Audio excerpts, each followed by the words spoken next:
भांजे और भांजियों, आज बुद्ध पूर्णिमा है। आज के दिन ही बोधि वृक्ष के नीचे भगवान बुद्ध ने ज्ञान प्राप्त किया था। भगवान बुद्ध ने कहा था, सर्वम दुखम, दुख समुदाय, दुख निरोध और दुख निरोध गामिनी प्रतिपद। मतलब दुख है, दुख का कारण भी है और कारण का निवारण भी किया जा सकता है। और उसके लिए उन्होंने अष्टांग मार्ग बताया। उन्होंने हमें मध्यम मार्ग पर चलने की शिक्षा दी। उन्होंने अनुशासित जीवन जीने का मार्ग हमें बताया। आज कोरोना संकट ने मानवता को एक बार फिर से झकझोर कर रख दिया है। यह अलग बात है कि आज हम कोरोना संक्रमण को नियंत्रित करने की स्थिति में आ रहे हैं। जैसा मैंने बताया, भगवान बुद्ध ने कहा था, दुख तो है और दुख का कारण भी है। ये कोरोना वायरस का दुख हमारे सामने आया। वायरस फैलने का कारण भी है, लेकिन उस कारण का निवारण किया जा सकता है। उसके कुछ उपाय हमने किए हैं और इसलिए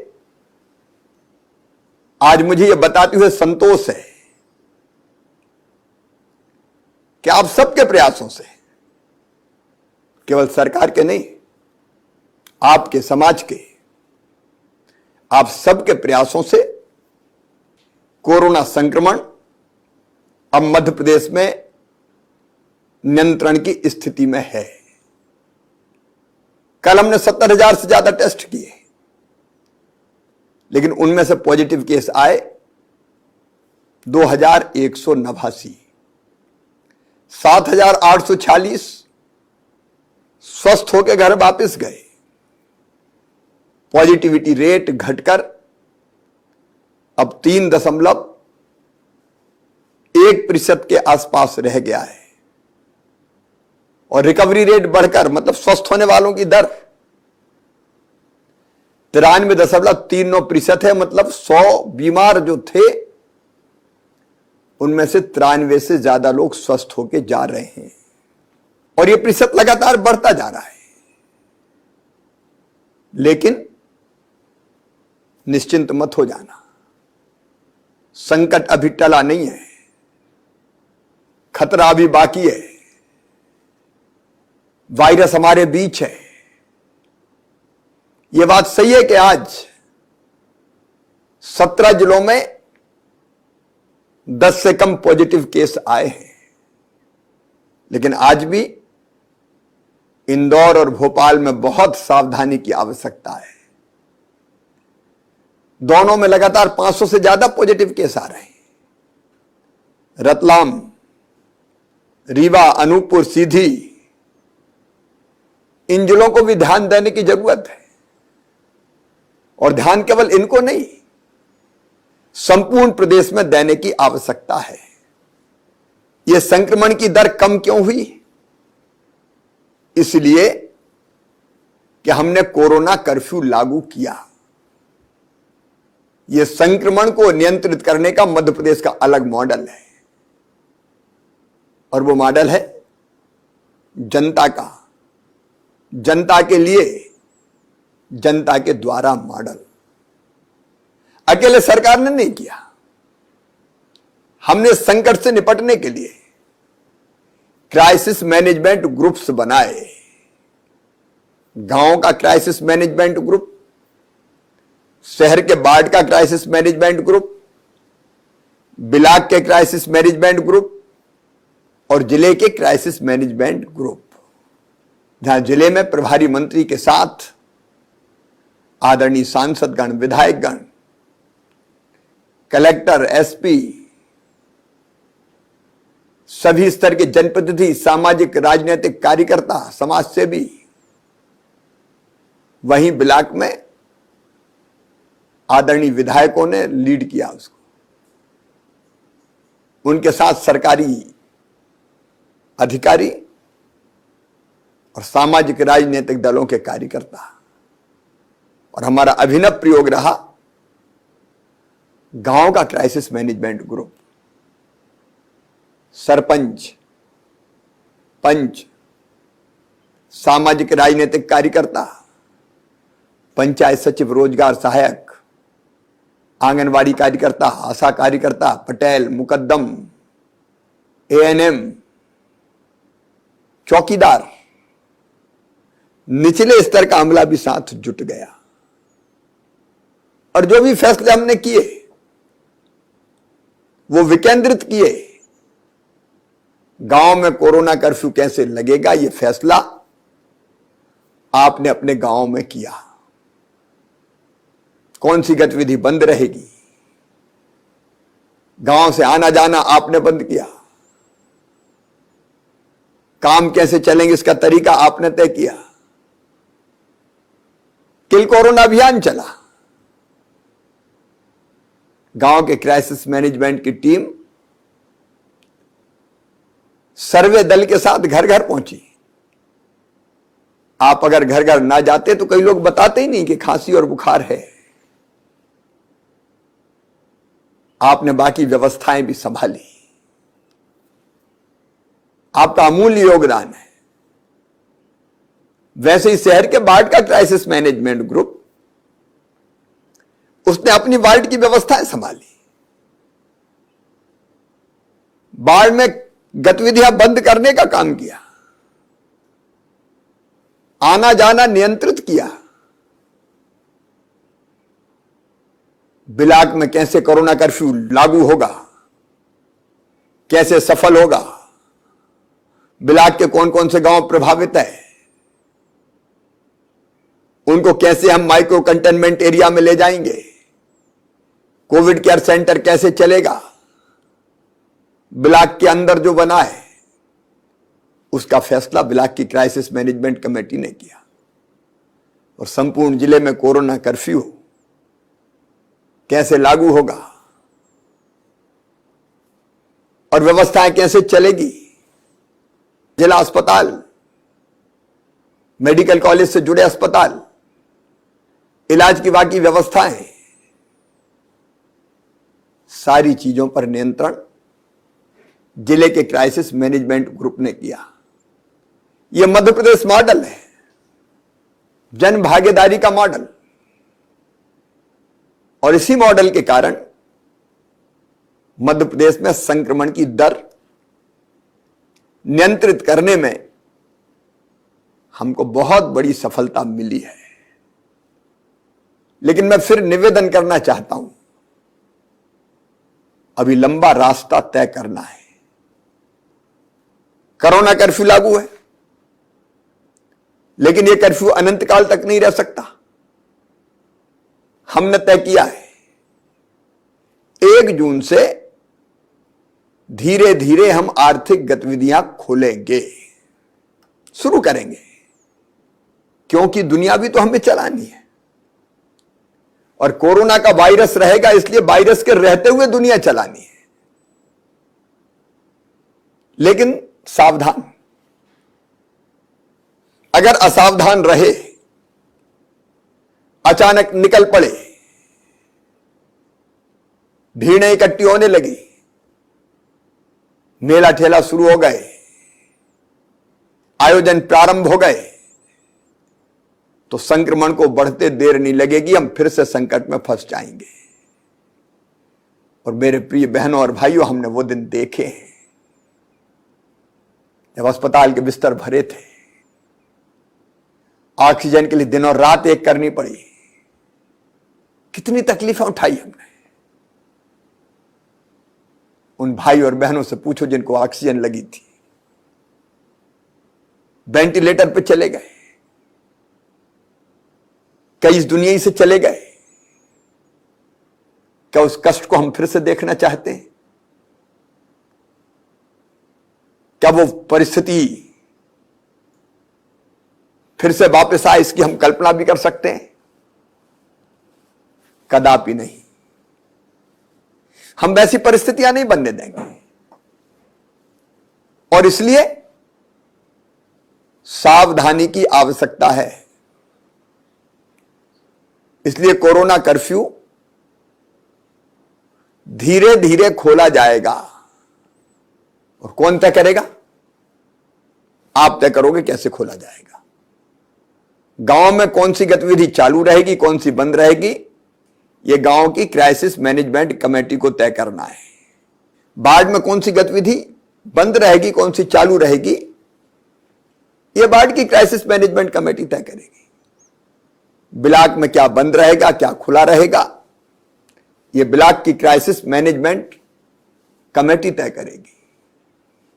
और जिले में क्या खुला रहेगा, क्या बंद रहेगा, यह जिले की क्राइसिस मैनेजमेंट कमेटी तय करेगी। अलग अलग जिलों में परिस्थिति के हिसाब से अलग अलग व्यवस्थाएं भी होगी, वो भी आपको तय करना है। कोई जिला पूरी तरह से मुक्त हो गया तो वहां की गतिविधियां अलग होगी, लेकिन कहीं संक्रमण अगर फैला है तो वहां कौन सी चीज खुले, कौन सी बंद हो, उस पर अलग से वहां की क्राइसिस मैनेजमेंट कमेटी विचार करेगी। आप तय करिए 1 जून से पहले तय करना है तो 1-2 दिन में ही आपकी बैठक हो जाए, चर्चा हो जाए और आप पूरी सावधानी बरतते हुए फैसला करें। जो वैज्ञानिक तरीका खोलने का हो सकता है उससे आपको अवगत कराया जाएगा और स्थानीय परिस्थितियों के हिसाब से आप तय करेंगे। तीसरी लहर की बात आ रही है। यह तीसरी लहर क्या है? बहनों और भाइयों, अगर हम असावधान रहे तो संक्रमण धीरे धीरे बढ़ता रहेगा और बढ़ते बढ़ते जब संक्रमितों की संख्या बढ़ेगी, 1 10 को करेगा, 10 100 को करेगा, 100 से 1000 होंगे, एक दिन विस्फोट हो जाएगा, वही तीसरी लहर हो जाएगी। तो हमको दुनिया चलाते हुए तीसरी लहर नहीं आने देना है, इसकी कोशिश करनी है। और इसके लिए हमने रोड मैप तैयार किया है। हम खोलेंगे तो, लेकिन सब चीजें नहीं खोलेंगे। आयोजन पूरी तरह से बंद रहेंगे। राजनीतिक रैलियां, सभाएं, धार्मिक आयोजन, शादी विवाह में भी बिल्कुल मिनिमम संख्या 10 इधर के आ जाएं, 10 उधर के आ जाएं, और जो आए वो टेस्ट करवा के आए। हम वही टेस्ट की व्यवस्था भी कर देंगे ताकि कोई पॉजिटिव हो तो पहले से सावधान हो जाए। कई जगह शादियों ने परिवार के परिवार तबाह कर दिए थे। उसलिए कौन सी गतिविधि कितनी खुलेगी, परिस्थिति देख के हमको फैसला करना है। और उन गतिविधियों के चालू रखते हुए अगर मार्केट खुलेगा तो कितनी दुकानें खुलेगी, दुकानदार को कैसे व्यवहार करना पड़ेगा, मास्क लगाए हुए हैं कि नहीं, दुकान के सामने गोले बनाए हुए हैं कि नहीं, ग्राहक का व्यवहार क्या है वो भी तय करना पड़ेगा। और ये इसलिए कि एक से दूसरे को संक्रमण ना फैले, तो वो व्यवहार तय होगा, नियम बनेंगे,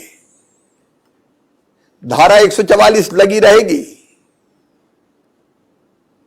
ताकि भीड़ इकट्ठी ना हो पाए। लेकिन उसके साथ साथ टेस्ट भी जारी रहेंगे। हम लगभग 75,000 टेस्ट रोज करेंगे। फीवर क्लिनिक भी चालू रहेंगे। उसके अलावा मोबाइल टीम भी भेजेंगे टेस्टिंग के लिए, सैंपल लेने के लिए।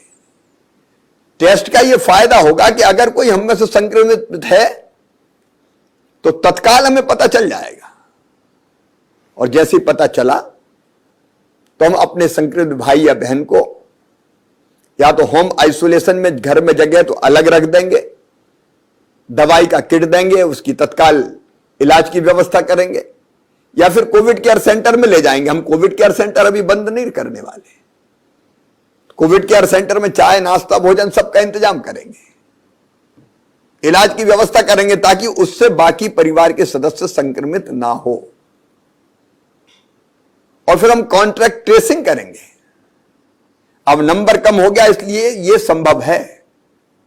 कॉन्ट्रैक्ट ट्रेसिंग का मतलब है एक पॉजिटिव अगर निकला तो उसके पूरे परिवार के सदस्यों का सैंपल लिया जाएगा, टेस्ट किया जाएगा, उससे मिलने वाले बाकी लोगों का भी टेस्ट किया जाएगा, ताकि उसके कारण अगर कहीं संक्रमण फैला हो तो हम उस संक्रमण को तत्काल पकड़ लें, और कोई संक्रमित हुआ हो तो उसको फिर हम होम आइसोलेशन या कोविड केयर सेंटर पर ले जाके उसके इलाज की भी व्यवस्था कर लें, और नहीं तो वो पता नहीं कितनों को संक्रमित करेगा। तो कॉन्ट्रैक्ट ट्रेसिंग।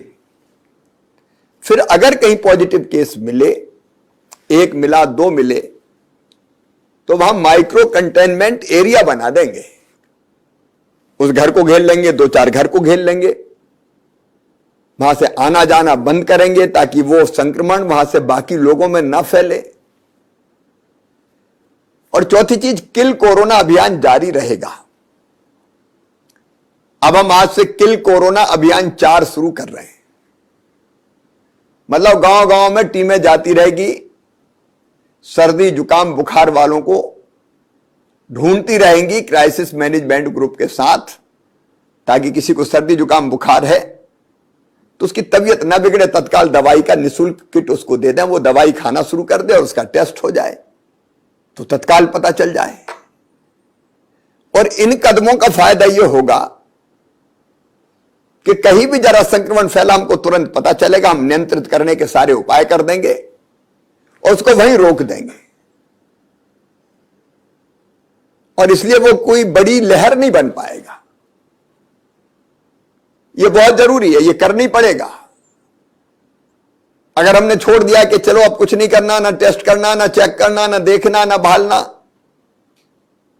तो किस दिन तीसरी लहर का विस्फोट हो जाए ठिकाना नहीं है। इसलिए कोरोना के साथ ही जीना है, वायरस के साथ जीना, तो ये सब चीजें हमको करनी पड़ेगी। और इसमें आप सबका सहयोग चाहिए। मेरे प्रिय बहनों, भाइयों, बेटे बेटियों, अनुशासित व्यवहार, संयत व्यवहार। हम निकलेंगे बिना मास्क के नहीं निकलेंगे, किसी भी कीमत पर नहीं निकलेंगे। मास्क लगा ही रहेगा,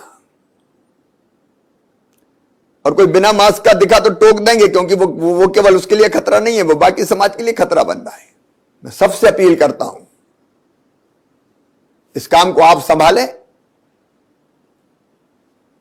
मैं मास्क लगाऊंगा, बाकी को लगवाऊंगा। मैं मेरे घर की सुरक्षा करूंगा, मेरे परिवार की सुरक्षा करूंगा कोरोना से। और फिजिकल डिस्टेंस, दूरी बना के रखनी है। जगह जगह सैनिटाइजर की व्यवस्था होगी तो हाथ सैनिटाइजर से या साबुन से साफ करते रहना है। इन नियमों का पालन करना ही है। और सचमुच में इनका पूरी कड़ाई से हमने पालन कर लिया। इसके लिए मैं आह्वान करता हूं, कोरोना वॉलंटियर्स निकलें। अभी 1,17,000 कोरोना वॉलंटियर काम कर रहे हैं। मैं अपील करता हूं, बड़ी संख्या में कोरोना वॉलंटियर अपने आप को रजिस्टर कराए। अकेली पुलिस क्यों, समाज संभाले ये काम। क्राइसिस मैनेजमेंट ग्रुप के साथ कोरोना वॉलंटियर, ये व्यवस्था, मास्क लगाए कि नहीं लगा, दूरी बनी है कि नहीं बनी, इस सारे काम को संभाले। क्राइसिस मैनेजमेंट ग्रुप के साथ स्वयं सहायता समूह भी गांव गांव में सक्रिय हो जाए। जन अभियान परिषद की टीम सक्रिय हो, अलग अलग सामाजिक राजनीतिक संगठन सक्रिय हो। आओ इसको एक सामाजिक आंदोलन बना दे, कोरोना से लड़ाई को। सरकार का काम नहीं, हम सबका काम है। सरकार अपनी ड्यूटी पूरी करेगी, मैं आपके साथ खड़ा हूं, कोई कसर नहीं छोड़ूंगा। कई तरह की योजनाएं हमने बनाई है, उन पे आज विस्तार से चर्चा नहीं कर रहा, जनता को राहत देने के लिए वो जारी रहेगी। लेकिन इस समय सबसे बड़ा काम है, याद रखना, कोरोना के संक्रमण पर नियंत्रण। सभी धर्मगुरुओं से अपील करता हूं, वो अपने प्रभाव का उपयोग करते हुए अपने अनुयायियों को अनुशासित रहने के लिए प्रेरित करें। राजनीतिक दल राजनीतिक कार्यकर्ताओं को दिशा निर्देश दे। सामाजिक संगठन, स्वयंसेवी संगठन समाज को अनुशासित रहने का संदेश दे। आओ मध्य प्रदेश को मॉडल बना दें कोरोना नियंत्रण का। दुनिया चलाते हुए कोरोना का नियंत्रण, यह हमें करके दिखाना है। और हम ठान लेंगे तो हम कर देंगे।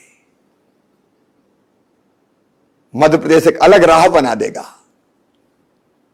संक्रमण पर नियंत्रण की।